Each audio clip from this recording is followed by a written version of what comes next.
আমরা ভোরবেলায় ঘটনার সংবাদ শুনে আমি আমাদের অ্যাডিশনাল এসপি যিনি সহকারী আমাদের সার্কেলের দায়িত্বে আছেন স্যার সহ আমরা ঘটনাস্থলে যাই।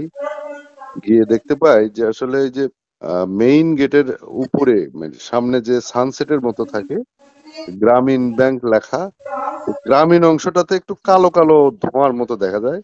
এছাড়া কোনো আগুনের কোনো অস্তিত্ব পাওয়া যায়নি। আসলে এটা সম্ভবত তাদের কর্ম পরিকল্পনার অংশ হিসাবে এই যে কিছু দুষ্কৃতিকারী এটা করেছে জনমনে একটু আতঙ্ক সৃষ্টি করার জন্য। তবে ভবন বা ব্যাংকের কার্যক্রমের কোনো ক্ষতি বা ব্যাহত হয় নাই, স্বাভাবিক কার্যক্রম চলমান আছে।